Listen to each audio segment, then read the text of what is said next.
Hey everyone, it's Casey. Welcome back to my channel. Today I have my July wrap up.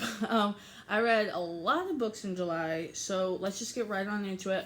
Real quick though, I participated in Booktubeathon this month in July, and those books are not going to be talked about in here. I have a separate Booktubeathon wrap up that I will link below if you want to hear about those books.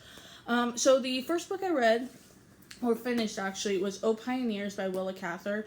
I had read this with my mom, so we read it over definitely June and July. I don't know if we started in May, but I really like this book. It's set in Nebraska during, I don't know if it ever really says, but kind of like the 1800s ish. And it's about a woman farmer and about like a strong female in Nebraska, especially during that time of like settlements. It was unusual, so it talks a lot about that. I really like this book. It's a good like American Great Plains classic that I'm really glad that I read, and it was way better than I thought it was going to be. I've read a lot of classics this year. I've read Pride and Prejudice, The Pearl, now O Pioneers, which is a lot for me. I feel like I'm leaving one off, but I don't know if I am. And I'm finding that I'm loving them so much more than I thought I was going to. I thought I was going to hate these, especially Pride and Prejudice. I thought I was going to hate, but even this one I thought I was going to hate, and I really liked it. So I don't know. I think I've talked about this before, maybe in my mid-year book freakout, so I don't want to talk too much about it. But it's just a great piece of literature that shows about basically a strong woman during that time period, which you don't hear a lot about. It also talks about a state, like, you don't read many books about Nebraska. And I thought it was beautifully written. She has some beautiful language talking about the land. I just really enjoyed it. I would definitely recommend this if you're in for like a good all-American author that's not like a Steinbeck or like a Ernest Hemingway, like one of the classics. I think she's a good alternative. I really liked it. The second book I read after O Pioneers was complete garbage, and I hated it. It was The Lucy Variations by Sara Zarr. I hated this book so much. I listened to the audio book, and it has one of the, I guess, tropes in YA that I hate the most, and it is the one where adults are just dumb as rocks and kids know everything. And I almost 100% I will hate a book if it has that trope in it, because I find it to be so unrealistic. It's kind of like the Dawson's Creek problem, where Dawson's Creek made the teenagers talk and use words that no teenagers in real life use. That's how these YA books are. Like this book, so The Lucy Variations is about a pianist named Lucy. She's like 16, and she is like a prodigy. And so her grandmother died like a year before the book takes place, maybe more, maybe like 4 or 5 years ago. And when the day that her grandmother dies, she gives up, and she's like at this big like world renowned championship, and she just walks off the stage when she finds out her grandmother has passed away. And so it makes the people in her life who are really championing her to be a pianist, like her grandfather and her parents, almost not alienate her, but kind of, in a way. They treat her differently, and now they're focusing more on her brother, who's also a prodigy for the piano. And so it's about her kind of getting over that and wanting to go back into the piano industry, I guess, if that's a thing. I don't know. But the way that they did it is they made her parents just be awful. Her grandparents, except for her grandma, her grandfather was a dick. And it made also, like, her teachers and like any adult in her life was awful. Like, even her brother's new piano teacher is like a youngish guy, but he's married, but then the author makes him sound young, so I didn't know if he was like 26. But I really thought until the end that it was going to lead to them have a relationship, and I was going to just die of horror. Anyway, so I could not get past that. Like, I cannot stand when they make the adults so unrealistic. Like, sometimes books and especially adult fiction gets blamed for not making teenagers realistic and be as like smart as they are, but then YA can be just as bad about making teenagers be like suddenly like these like philosophers, and it's like, no. Have you ever talked to a teenager? Because I just spent 2 weeks with my teenage sister, and yeah, she thinks that no one understands her because she's talking nonsense. Talking to a teenager is like talking to a wall. It's insane. So I think I probably would have liked this book if I was like into that I hate my parents, stage, but I hated it. Anyway, would not recommend that book. The third book I read, I did really like. It was 99 Days by Katie Cotugno. I also listened to the audiobook, but then I got super into it that I think I finished it up in the physical book. This book is about a girl, I don't know their names, like I'm really bad with everyone's names. Julia, who the summer before has an affair with her boyfriend's brother. And it leads her to get bullied, so she ends up moving away for her senior year of high school. She goes to a boarding school. And then her mom writes like a fictional book, but it's all about the like not threesome, but a love triangle between a girl and her brother and her... No, that's illegal. A girl and her boyfriend and her boyfriend's brother. So anyway, everyone in town finds out that that's about her, so she gets bullied. So she comes back this is her last summer, so it's a countdown. She has 99 days till she gets to go off to college. And each chapter is like, it'll say like day 46 or whatever. And so when she goes back, she's still getting bullied, but then she starts hanging out with her ex-boyfriend at this point's brother, whose name is Gabe, or Gage? No, Gabe. So the book is just about their summer and her engaged relationship and her relationship with the friend that she left behind, like her best friend she just left behind too, and then about her ex-boyfriend. So I found this really enjoyable. It's just a great kind of contemporary. It's nothing earth-shattering, but I found the writing to be really enjoyable. It did get a little bit tedious where there was one point where she kept kind of like being like, no, I love Gabe. No, I don't. No, but... So that was the only part that I didn't really like.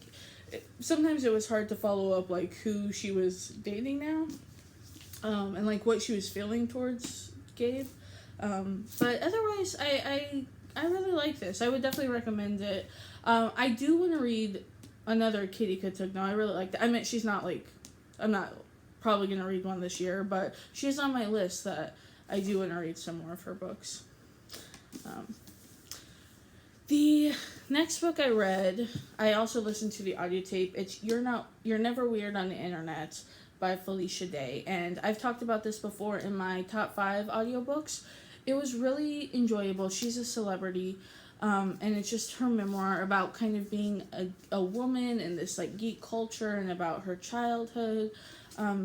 And about kind of like the pressure that women face. Now, I think it's a book that like I read this at the very beginning of July or like the middle, and as I've marinated a little bit more, I think I'm getting more and more out of it. But I really enjoyed it. It was just a nice listening experience. So I really, really enjoyed that. Speaking of listening experience, you guys are you have to know what book I'm going to talk about. The next book I read, I also listened to the audiobook. It was, say it with me, Ready Player One.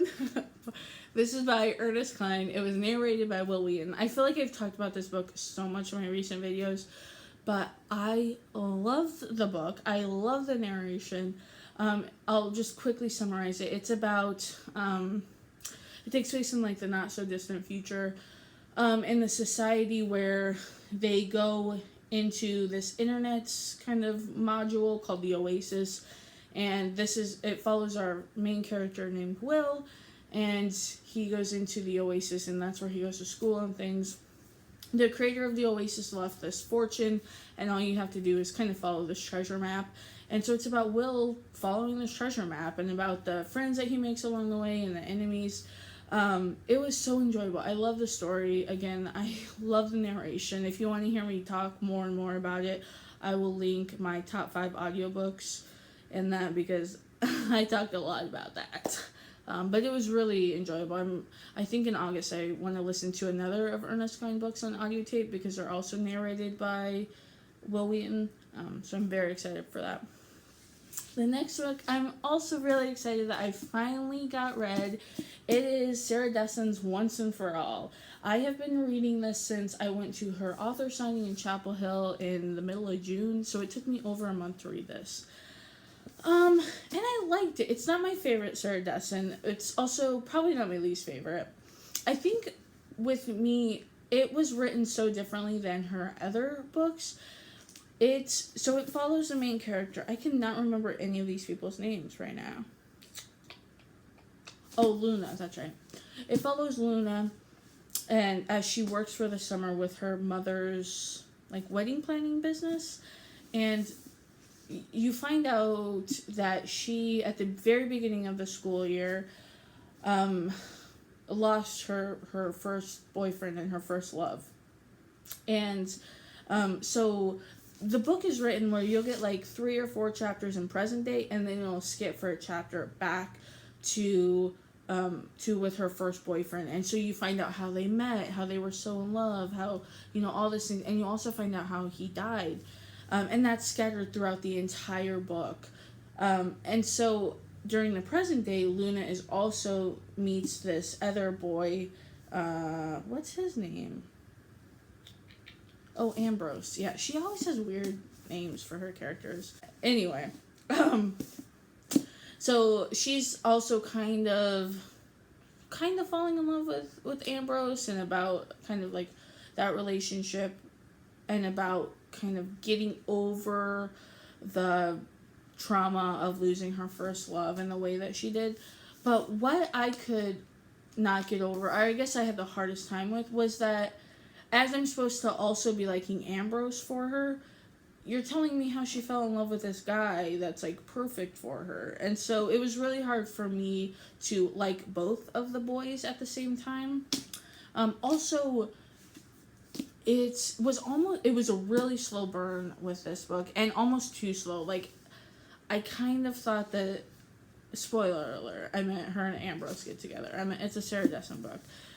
but I thought how they got together, I didn't like. I thought it was way too far at the end. It kind of happened all of a suddenly. I don't know. I did like it. Of course I'll read more of her stuff. She's one of my favorite authors, but it wasn't my favorite one, and I don't think it'll be one that I reread anytime soon. There's some of hers I really want to reread, What Happened to Goodbye. I love that one. That one's so good. Okay. And so after I read this, I decided to dabble in what are probably the worst books I've read this year. They're even worse than the Lucy Variations that I talked about earlier. And I read the entire Selection series by Kiera Cass. It's a trilogy. The Selection is number 1, then the Elite, then the One.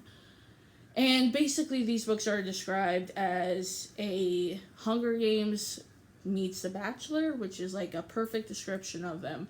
They take place in this country. It's a dystopian, where there's a monarchy, and there's also a caste system. So 1s are the royalty, 8s are the untouchables. So it follows, our main character is America Singer. She is number 5, I think, and she is a singer.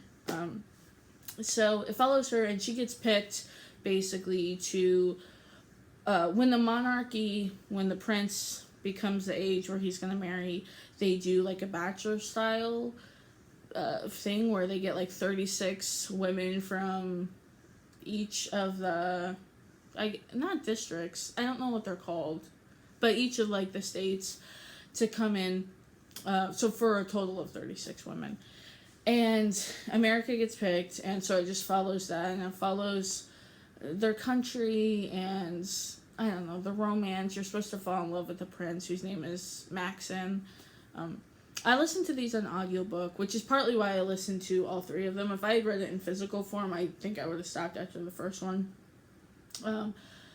Because I don't know, these books were just bad. Like, I liked the first and the second one okay, like, obviously enough to keep reading. But there was nothing remarkable. They weren't well written. And there's this thing that happens a lot of times, how I feel with trilogies, especially about dystopians. It happened to me with Hunger Games, where the authors ramp up the action in books 1 and 2, and then they have so much they have to cover in the last book that they just have to blow past major things that happen. In both the Hunger Games and the Selection series, in the third book, a major character gets killed and is like never talked about again. So in this book, one of the major characters is shot in the head, and that's all it says is blank was shot in the head. You never hear about that character again.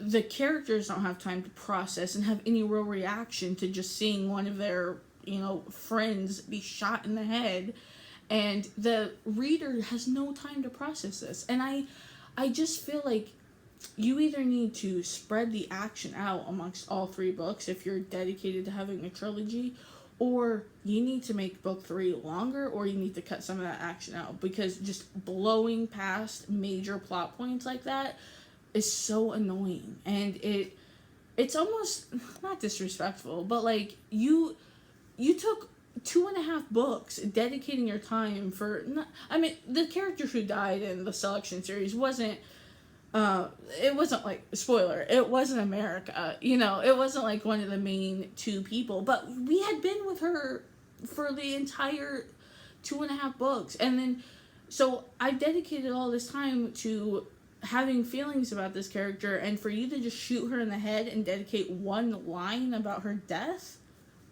What? No, homie, that's not how it works. Like, I need time to process.